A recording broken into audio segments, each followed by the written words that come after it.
안녕하세요, 쌤쇼입니다. 저는 라빈쌤입니다. 저는 수달쌤입니다. 선생님, 무슨 일 있으세요? 수달쌤, 저 너무 속상한 일이 생겼어요. 왜요? 지인분이 유치원 교사는 아이들 집에 가면 일 끝나고 집에 가는 거, 퇴근하는 거 아니야? 라고 하니까 너무 속상해요. 저희 하는 일 엄청 많은데, 그쵸? 그쵸. 사실 유치원 교사는 아이들이 1시 반 정도에 하원하고 집에 가면 그때부터 일이 시작됩니다. 맞아요. 그래서 저희는 오늘 유치원 교사들은 아이들이 집에 가면 어떤 업무를 하는지에 대해서 알려드리고자 합니다. 선생님은 아이들 가고 나면 어떤 업무부터 하시나요? 일단 아이들 가고 나면 유아 평가를 하고요. 그 다음에 교실 환경 구성하고, 그리고 이제 수업 자료로도 만들고요. 그 다음에는 필요에 따라 학부모 상담을 하기도 해요. 맞아요.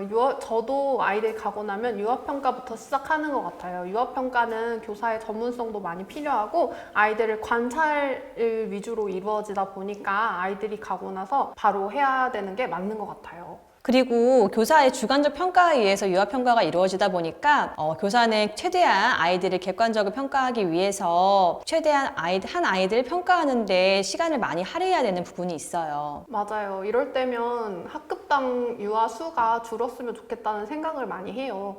왜냐하면 한 아이당 교사가 관찰해야 하는 시간이 최소 10분에서 15분이잖아요. 그런데 아이들이 지금 만 5세, 7살 아이들 같은 경우는 한 학급당 정원수가 26명 정도 되거든요.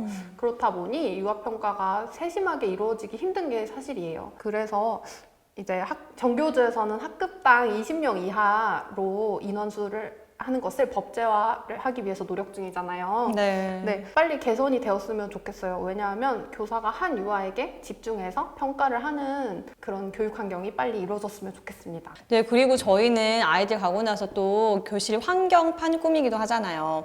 가끔 제가 생각하기에 제가 박물관 큐레이터가 된 느낌이에요. 왜냐하면 교실 환경판도 그냥 꾸미면 안 돼요. 저희는 아이들이 흥미를 느끼도록 예쁘게 꾸미고 그게 또 교육적 효과도 나타나야 되고 그래서 신경 써야 될 게 되게 많은 것 같아요. 맞아요. 2019 개정누리과정이 되면서 유아들을 위한 교실 환경 구성이나 혹은 교구들을 준비하는 것이 굉장히 중요해졌잖아요.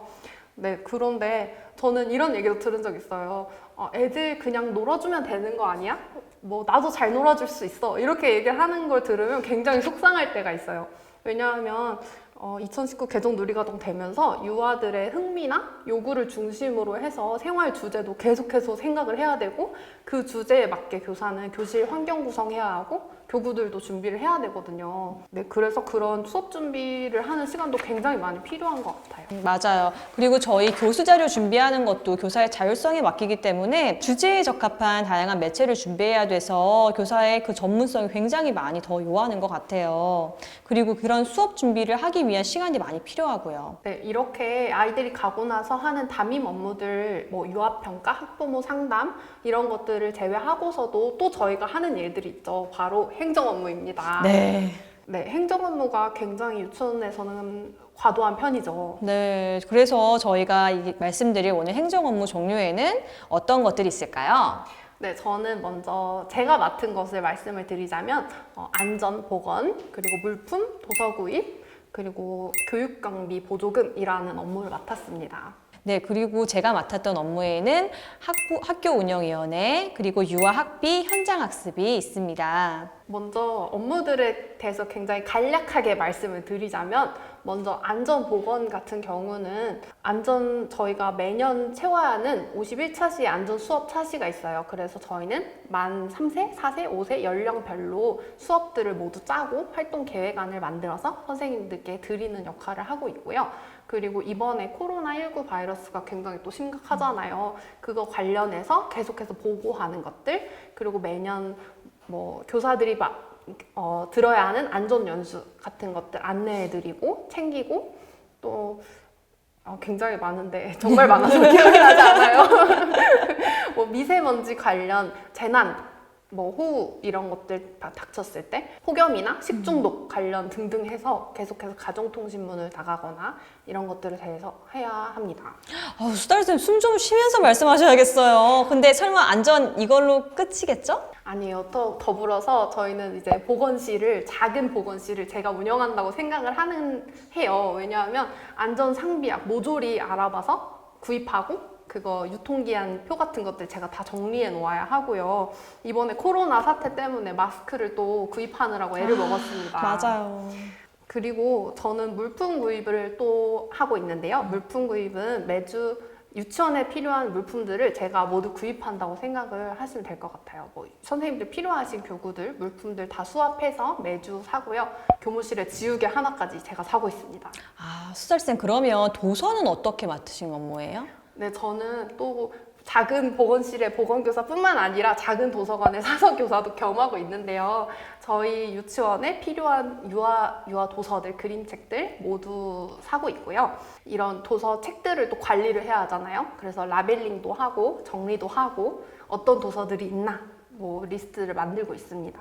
아, 네. 그리고 저도 도서 담당을 했었었는데요. 여기에 추가를 하자면 저는 도서 선정위원회를 항상 열었어요. 그래서 도서 선정위원회가 하는 일들은 폐기해야 하는 도서의 기준을 선정해서 폐기하는 도서들을 불용 처리를 하고요. 그리고 또 구입해야 되는 것도 도서 선정위원회에서 결정을 해서 도서를 구입했어요. 폐기와 그리고 구입하는 것까지 했고요. 그리고 말씀하신 것처럼 이제 도서 라벨링하는 거, 바코드 작업하는 거 다 교사가 했거든요. 아이들 저희 도서 대여도 했는데 도서 대여도 누가 안 가져왔는지 다 체크해서 연락드리는 것까지 다 제가 담당을 했었습니다. 네, 거기에 이제 마지막 저의 업무 말씀드리면 교육경비 보조금이라고 해서 1년에 500만 원 정도 제가 신청을 하는데 활동 현장 학습을 5개 정도 한다고 생각하시면 돼요. 한 활동당 100만 원씩 해서 업체와 이야기해서 일정 조율하고 그리고 업체에게 견적서 받아서 행정실에 전달하고 지출 품위 올리고 이런 것들을 하고 있습니다. 네, 저기 그 교육금리 보조금이 결국 현장학습 관련된 업무잖아요. 저도 그 업무를 했었거든요. 근데 저희 유치원 같은 경우에는 한 달에 한 번씩 현장학습을 갔어요. 그래서 차량도 임대해야 되잖아요. 네, 근데 저희가 작년부터 도로교통법이 개정되면서 유아용 카시트가 있는 차를 임대해야만 했어요. 그래서 그 차를 선점하는 게 굉장히 빨리 선점을 해야 돼서 1년 전부터 차량 임대 다 계약했고요. 그 다음에 한 달에 한 번씩 생활 주제에 맞게끔 현장학습을 다 계획해가지고 계획해 놓고 몇 시부터 몇 시까지는 이렇게 시간까지 다 철저하게 계산했었습니다. 그리고 말씀하신 것처럼 그 돈 관련된 부분도 다 제가 예산을 측정하고 그 부분에 어떻게 써야 되는지 계획도 세웠었고요. 아까 라미쌤께서 정보공시, 도서, 유아학비, 가정통신문 현장학습 맡으셨다고 했는데 정보공시, 유아학비, 학원이 업무는 어떤 건가요? 네, 일단 정보공시는 국민의 알 권리를 보장하기 위해 유치원의 정보를 저희가 업로드하는 걸 말하는 건데요. 이거는 상반기와 하반기에 걸쳐서 업로드를 하도록 해요. 그리고 이 부분은 유치원 시설과 안전에 관련된 부분이 많기 때문에 행정실과 긴밀히 연락을 해서 사전에 정보를 다 얻어두는 것이 좋고요. 그리고 유아학비 같은 경우에는 국가가 유아들을 위해서 학비를 제공해줘요. 그 안에서 아이들은 급식비와 교재 교구비를 사용하도록 하고요. 그런데 여기에서 학부모 수익자 부담금이 발생하지 않도록 예산을 잘 조정해서 써야 돼요.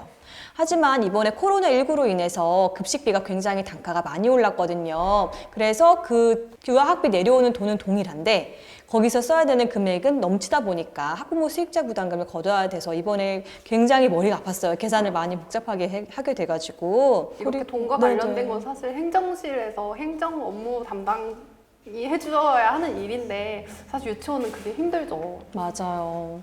그리고 저희는 가정통신문 나가는데 제가 이제 유치원의 부장을 맡고 있다 보니까 유치원에 관한 행사나 유치원이 나가야 될 공지사항들을 가정통신문으로 작성해서 학부모한테 나가는 걸 말하는 거예요. 그리고 아까 저에게 학교 운영위원회에 대해서 물어보셨죠. 학교 운영위원회는 제가 위원으로서 참가를 해서 유치원 운영에 관련된 전반적인 안건들을 제가 제안을 해요. 그럼 학교 운영위원회 학부모님들과 교사들과 지역위원으로 구성된 위원들께서 모두 승인을 하면 그 건이 통과가 돼서 저희가 유치원 운영을 할 수 있게 되는 것이에요. 네, 저희가 맡았던 업무들을 설명하다 보니 벌써 시간이 많이 흘렀네요.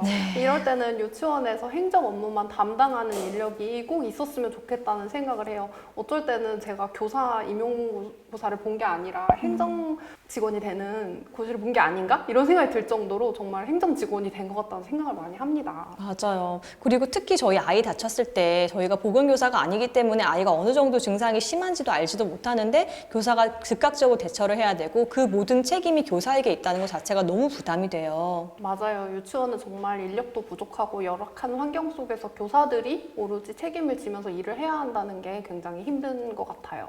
그래서 이런 점들을 해결해 보려면 보건과 행정 인력이 저에게 지급되어야 되고 이런 유아대 교사 비율 조정이 필히 이루어져야 될 것 같습니다. 저희는 유치원에서 아이들이 집에 가면 교사는 무엇을 하나에 대해서 이야기해 보았는데요. 저희가 한 이야기들이 여러분들께 도움이 되었으면 좋겠어요. 네, 또 저희에게 궁금한 점이 있으면 댓글 달아주시고요. 구독과 좋아요 잊지 말아주세요. 이상 쌤쇼였습니다. 안녕!